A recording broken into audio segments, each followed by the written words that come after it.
I knew something was off when the dependency map auto-refresh lagged for the first time in 3 years. It was 10:07 a.m., Thursday morning, our usual sync between product and finance. We were halfway through sprint alignment when my system threw a back-end flag, unauthorized clone attempt, root level schema. I glanced at the audit trail. The credentials belonged to Griffin Maddox's executive assistant, someone I'd never spoken to, never seen in a sprint call, and who sure as hell had no business accessing infrastructure files tied to active regulatory audits. Pause the board for a second, I said, already minimizing zoom and pulling up the alert console. 4 access attempts, 1 escalation override, timestamped 9:54 a.m., the digital equivalent of someone jiggling your front door handle, then trying the back gate, and finally crawling through the doggy door with a flashlight between their teeth. By the time I shot off a polite little FYI to Griffin, flagging the incident, attaching the logs, reminding him gently that the shared drive lived under my LLC, my hands were steady. Too steady, in fact. That's when I knew something bigger was coming. You don't probe infrastructure unless you think you own it. Or you're planning to. Hey, real quick, if you're listening to this and it's got you hooked already, take 2 seconds to like the video and hit subscribe. I promise, it helps the team more than you know. And trust me, this story, it gets much worse before it gets better. Back to the sync. Nobody else noticed my shift in tone. I smiled, made a note about backlog prioritization, and let the meeting wind down like it always did. Clean handoff, calm voice. I didn't mention the unauthorized access, because at that point, it wasn't worth it. Not until Griffin replied. Except he didn't reply that day, or the next. And on Friday morning, when I logged in early to export the Q1 audit prep materials for the upcoming FCC compliance checkpoint, I saw something else.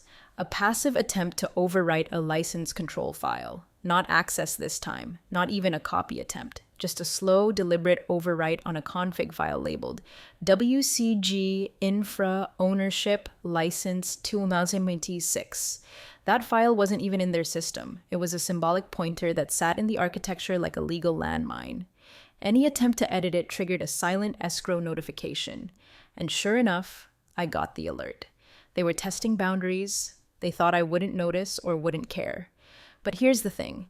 Arkwell Dynamics wasn't just another contract to me. I'd onboarded them when they had 6 employees and an intern working out of a WeWork with no financial model, no vendor governance, and not a single idea of how to comply with data retention laws. I built their infrastructure the same way a parent builds a treehouse for kids too excited to check for splinters. 5 years later, they had investors, roadmaps, and a hot new VP who thought anything with the word shared in front of it belonged to him. He had no idea, and I wasn't going to explain it. Let him try to take it. Let him make it official. The email landed in my inbox at 7:42 a.m. on a Monday like a stray bullet, blunt, arrogant, and entirely unaware of its trajectory.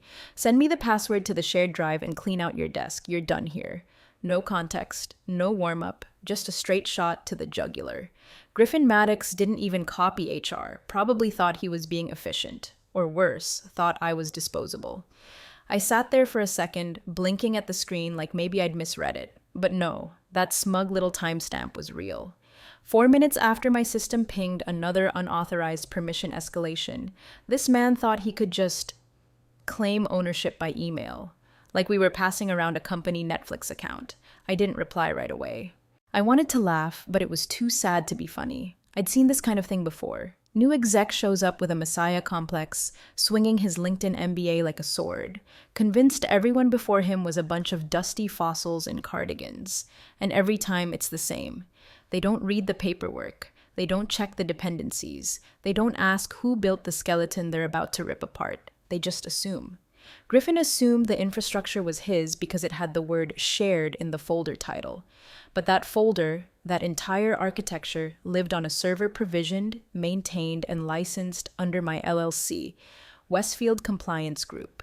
It wasn't some internal Arkwell resource. It was a leased ecosystem, guarded by a 5-year master service agreement with explicit clauses around ownership, data control, and revocation authority. It wasn't even tucked in legalese. Hell, the key lines were highlighted. I made damn sure of that back in 2021 when Arkwell had no budget and was begging vendors for deferred billing and hands-on support. Now, in 2026, they were flush with venture capital and apparently ready to forget who built the road they were driving on. I opened a new draft. 1 sentence. clean, surgical. No password. That system is licensed and escrow-backed under Westfield Compliance Group's infrastructure agreement. Please consult with legal. I didn't threaten, didn't puff my chest, just copied legal, BCC'd the outside counsel they retained for corporate compliance, and attached the signed clause from the MSA. Custodianship of infrastructure remains with vendor until board vote to revoke. Bolded, time-stamped, executed. I clicked send, closed the laptop, poured my coffee. He thought he could fire me with a 2-line email. He had no idea what he'd just triggered. It was almost beautiful how fast it all unraveled. The moment Griffin forwarded my email to legal, "Please handle," he handed them a live grenade with the pin already pulled. I knew the contract better than he ever would. Clause 8C, termination by client. If Arkwell ever declared the working relationship over, even informally, it immediately triggered SLA dissolution and revoked all access to Westfield managed systems. That was by design. Not revenge, not ego, just good compliance hygiene. 10 minutes later, legal forwarded the entire thread. My email, Griffin's demand, his forwarding, to the CEO with one line. You just terminated your vendor. No emotion, no commentary, just the kind of sentence that rearranges a man's day. While they scrambled upstairs, I sat quietly at my desk watching the admin logs like a lifeguard spotting sharks. The systems were humming. My dashboard flickered, processing the real-time triggers. Auto-termination scripts kicked in exactly as programmed. Exported the final audit trails, sealed the backup archives, sent the last hourly logs to escrow. Then I opened the portal dashboard, clicked Lock Infrastructure, and confirmed with a double auth token from my phone. Access revoked. SLA voided. All actions in full compliance with our signed agreement. I leaned back. No adrenaline, no smugness, just the steady hum of execution. That's the thing people never get about infrastructure. It doesn't scream when it breaks. It just stops working. Griffin hadn't just fired a contractor. He'd triggered a contractual nuclear sequence that turned off every light in the damn house. And he'd done it with less thought than he probably gave his morning protein shake. The funny part? I didn't have to lift a finger beyond clicking a few buttons. Everything else had been coded years ago. Quiet little automations that knew exactly what to do the moment someone got stupid. Including the hourly watermark my LLC embedded on every backup starting the moment his "You're done here" email hit my inbox. There was no dramatic deletion, no panic wipe, nothing was erased, nothing needed to be. It just wasn't theirs anymore. That system belonged to Westfield Compliance, licensed through 2026, and guarded by a cold, indifferent contract signed by 3 former executives who did read the fine print. I stood up, stretched, and walked to the break room for coffee, while the entire company above me spiraled into controlled chaos. Griffin wanted to play boss? Good. Let him explain to the board why all the servers, what they didn't understand, and what Griffin hadn't bothered to ask before throwing his weight around, was that nothing had been deleted. Not a single byte. Everything was still exactly where it had always been. Safe, intact, triple redundant, and escrow logged. They just couldn't see it, because they didn't own it. Every piece of infrastructure from the shared drive to the Sprint archive was bound under Westfield's license protocols, secured behind policy-driven access tokens and a quarterly refresh cycle that could only be updated by board ratification. And since the board hadn't voted, because they didn't even know Griffin had fired me, the system defaulted to locked status. Automatic, immutable, perfectly legal. One junior PM finally broke the silence in Slack with the post that made the rounds within the hour. Why does our dashboard now say Westfield Compliance LLC, licensed access only, in red letters? Somebody replied with a screenshot. Then a third person tagged Griffin directly. No answer. He was probably still in a conference room upstairs trying to spin this as a scheduled migration, while the rest of the team quietly realized that scheduled migrations usually come with, notice, documentation, and transitional access keys, none of which existed. Because Griffin didn't plan a migration. He tried to bulldoze a vendor relationship he didn't understand. He walked into a legal architecture assuming it was ornamental, cosmetic. Instead, he triggered a full systems lockdown, mid-quarter, with a compliance checkpoint less than 30 days out. And the best part? Even if he wanted to undo it, he couldn't. The keys weren't lost. They were sitting exactly where they were supposed to be, in my possession. Waiting, quiet, legal, locked. By Monday morning, they had no choice but to say the word emergency. Calendar invites went out Sunday night like fire alarms, red flagged, no agenda, mandatory status review, 800 every VP, every director, even a few senior engineers roped in last minute with no clue why they were skipping their stand-ups. The whole company buzzed with one question: what the hell happened to our systems? Griffin opened the call like a man trying to downplay an earthquake during the aftershock. We initiated a scheduled infrastructure transition last week, he said, standing at the front of the big conference room like it was a product demo, not a code red. Some access issues were anticipated. We're actively working to restore. Stop, said someone from legal. Her voice wasn't loud, but it cut through the noise like a scalpel. No, Griffin, you didn't initiate a transition. You unilaterally fired our infrastructure vendor without board authorization. That drive, that system, we don't control it anymore. Griffin froze. She clicked something on her laptop, and the screen behind him changed from his bullet point deck to a PDF. Full bleed watermark. My invoice. Header. Final invoice. SLA terminated per Section 8C. Timestamp 074413 EST label. Vendor termination. Executed by client email communication. There it was. In black and white, his own damn email, attached and indexed. You're done here. Those 4 words had detonated a clause he never knew existed.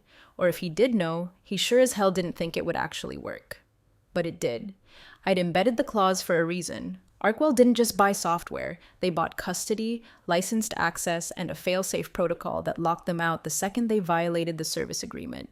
No appeals, no backdoors, just automatic enforcement. And I'd made sure they were watched. The so-called shared drive wasn't just a folder on a server, it was a monitored ecosystem. Every file, every dashboard query, every permission change, every attempt to scrape or duplicate or escalate, even if it failed, was silently logged and mirrored to a compliance relay I ran through Westfield. And when Griffin hit send on that email, that relay lit up like a Christmas tree. Access revoked. Dashboard banners updated, final invoice drafted, stamped, auto sent to legal, the CFO, and the CEO, all without a single keystroke from me. Griffin turned from the screen slowly, as if staring long enough would change the reality of what he'd done.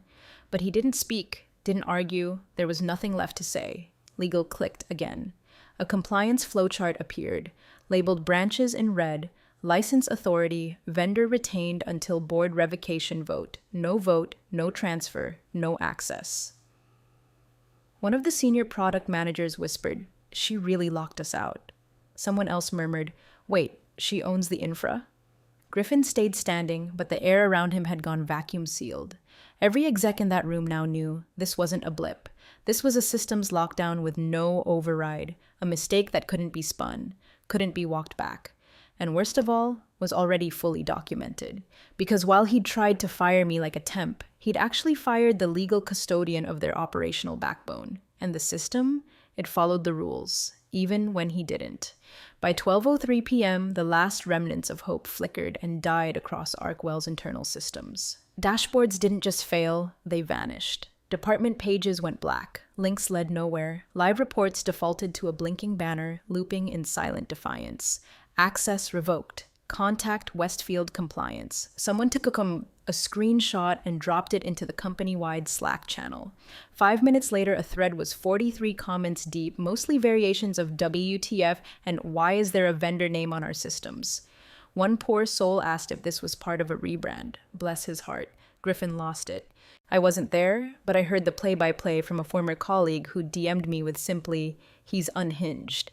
He stormed down to legal's floor, tie undone, shouting about unauthorized disruption and immediate reinstatement.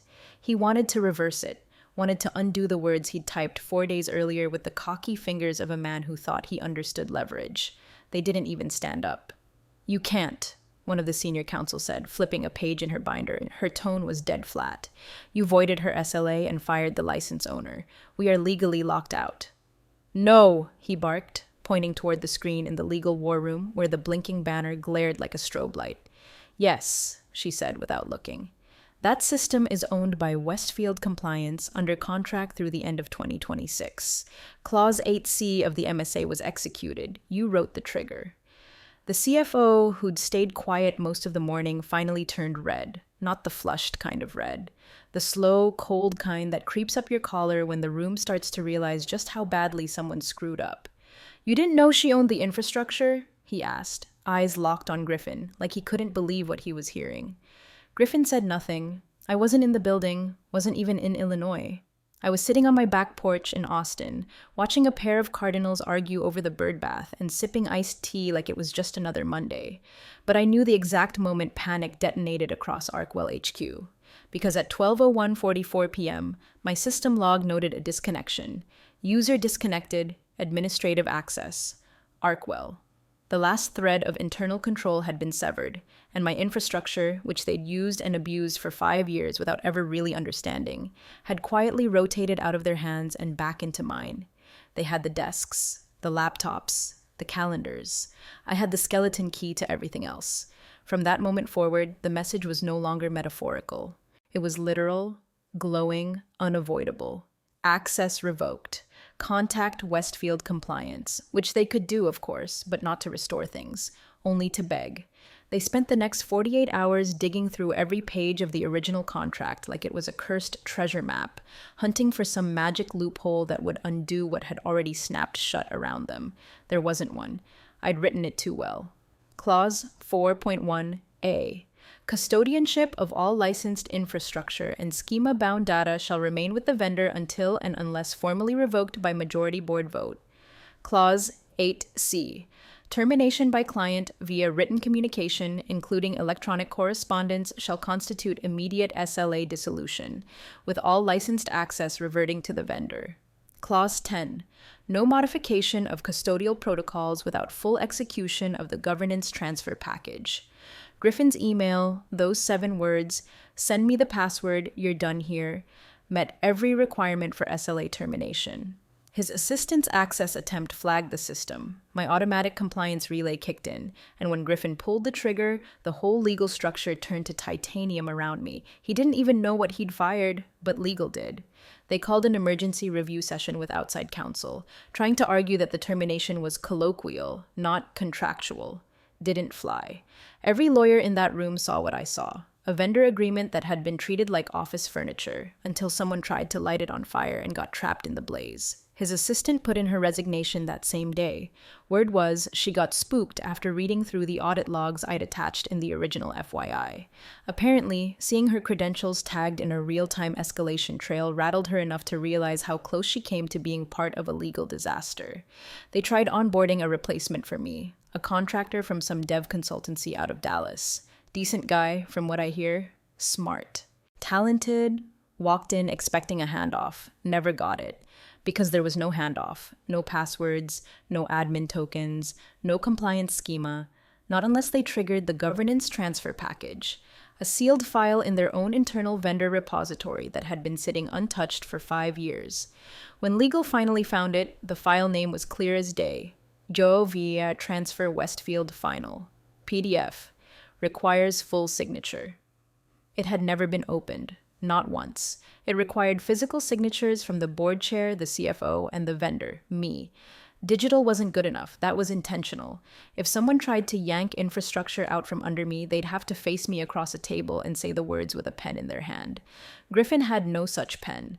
So the contractors stood there, confused, empty-handed, while the system stayed locked, the dashboard stayed blank, and every scheduled integration error kept piling up. I didn't gloat. Didn't even respond to the LinkedIn message he sent asking for a quick touch base. This wasn't personal. It was procedural. Because while they were hunting for a back door, I was already 10 steps ahead. And the only keys I ever handed out were the ones backed by board authority, which, as it turned out, no one at Arkwell currently had. The call came at 7:46 a.m. on Thursday morning, just as the sun was bleeding into the blinds over my kitchen table. Unknown number, Atlanta area code. I knew who it was before I picked up. "Is this a good time?" the CEO asked, his voice carefully neutral, like he was trying not to wake a sleeping dog. "It's early," I said, sipping my coffee. "But go ahead." He got right to it. No pleasantries, no small talk. "We'd like to offer reinstatement. Full scope, same deliverables." Then came the number, $400,000 annual retainer, then the title, Strategic Compliance Consultant. He paused like he expected gratitude, or negotiation, or a sigh of relief. I gave him none of it. The system worked exactly as it was designed, I said calmly. There's nothing to fix. He didn't argue, not directly, but he did shift into what I call the CEO apology dance, all passive syntax and third-person deflection. There were miscommunications. Griffin may have misunderstood certain contractual elements. We appreciate your foundational contributions. I let him wind down, then offered an alternative. There's someone I've trained. She's local, precise, and knows how to handle compliance systems with discipline. She won't bend, but she'll be fair. I gave him her name. And that was it. No return, no ceremony, just a quiet refusal and a firm redirection. Westfield Compliance would retain full license custody. That wasn't up for debate. I made it clear. All future access would be escrow controlled. Tokens would refresh quarterly, not monthly. And any system-level update, no matter how minor, would require board ratification and third-party verification. Written, logged, auditable. He paused again. And that's when I knew the penny had dropped. This wasn't about bringing me back. It was about putting a leash on a disaster he couldn't explain to the board without admitting how badly they'd underestimated a vendor. And Griffin? His entire streamlined ops overhaul was shelved. The reorg, the roadmap simplifications, the vendor consolidation plan, dead in the water. Now, every proposed infrastructure change had to pass through a compliance review queue, with documentation, with legal oversight, with the kind of rigor Griffin mocked in his first team call as old-school paranoia. Funny how quickly paranoia becomes policy when your dashboards go dark. I ended the call on a polite note. No grudges, no threats, just structure. The kind that doesn't depend on emotion, only execution. And in that silence after I hung up, I realized something. It was never about revenge. It was about control. And now, they finally understood who had it. Weeks passed, and like clockwork, the systems came back online, not with a roar, but with a quiet precision that said everything without saying a word. There were no dramatic launches, no flashy memos, just stability, controlled access, read-only zones reclassified, audit trails neatly segmented. No one dared touch the schema layer anymore without first clearing 2 levels of legal and 1 round of escrow coordination. Every login page told the new story plainly. Powered by Westfield Compliance LLC, licensed through 2026. Override requires board vote. No fluff, no ambiguity, just law, architecture, and a lesson they'd pay for in quarterly installments.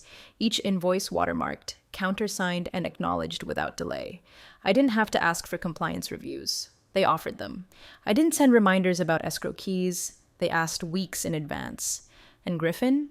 His name stopped appearing in sprint decks altogether. Word was he'd been realigned to a special projects track. No one said the word demotion, but no one needed to. His face no longer appeared at the top of org charts. That told the story better than any memo could.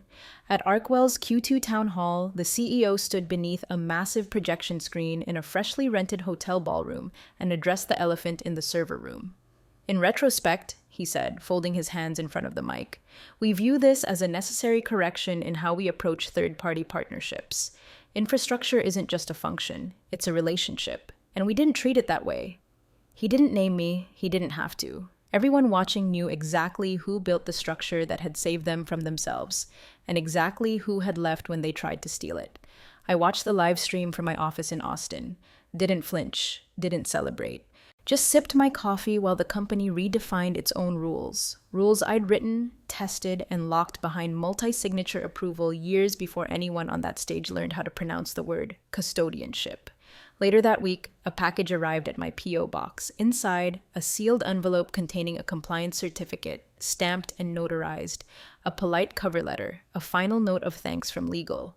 All very professional, all very quiet. I tucked the certificate into my filing cabinet, 3rd drawer down, between the signed MSA and the escrow key list. Then I got back to work.